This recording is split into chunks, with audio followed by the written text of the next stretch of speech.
Hi PETA Pack, Coach Darren here. Today I'm going to go over injury prevention. We're going to discuss a little bit about some of the things that happen when you start training for a half marathon or a marathon. Some of the issues that your body might run into that you can help prevent by just addressing those things early on in your training.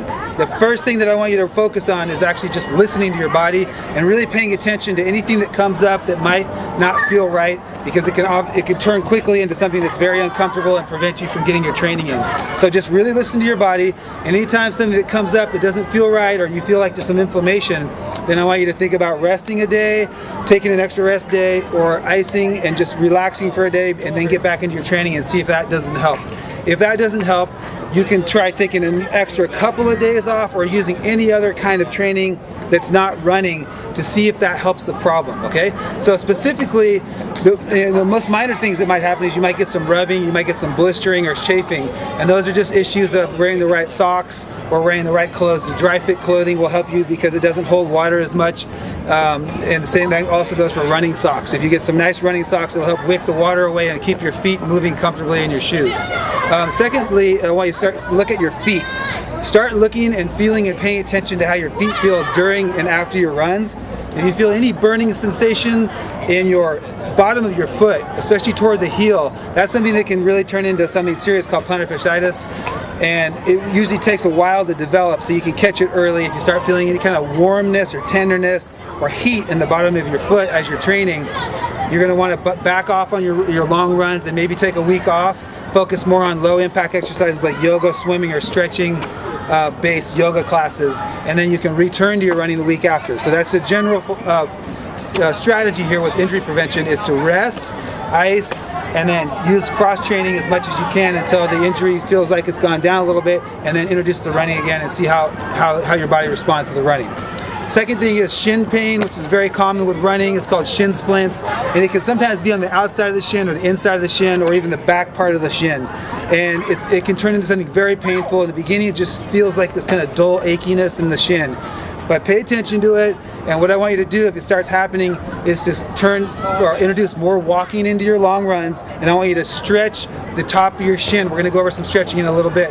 The front part of your shin before and after your runs, and then during your runs if you need to. The other thing with shin splints is that a lot of times massaging the bottom of your feet with a tennis ball is a good idea, and that will also help with the plantar fasciitis to keep that fascia on the bottom of the foot lubricated and nice and limber. Okay, and then the next thing, guys, kind of working up your body is knee pain.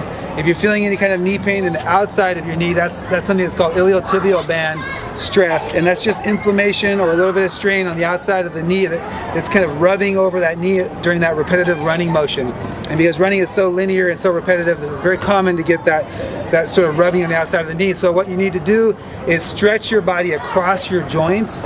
A great yoga class will help with that, a stretching based yoga class, because you're bending and moving your body laterally as opposed to just linear, which is what running is all about. So the easy way to do that is to address it yourself with some light stretching, and again, we're going to go over that momentarily.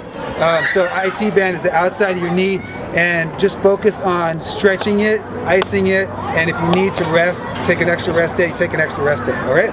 Second thing that I want you to think about in terms of your knee is if you feel any pain in the front of your knee by the patella tendon, so down this front part of your knee, that's a pretty classic runner's knee type of injury where you're getting some inflammation under the patella tendon and under the patella itself, the front of the knee, the kneecap. So if that does happen, same thing. It's just inflammation in there, and it's irritating, and it's going to get worse if you keep pounding on it. So you need to back off, perhaps adding more walking into your long run, or substitute a yoga day or a cross training day into the long run day.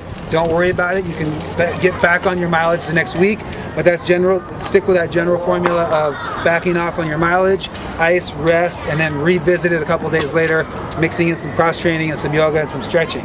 So that, and generally you can work through injuries or work around injuries with that formula, okay?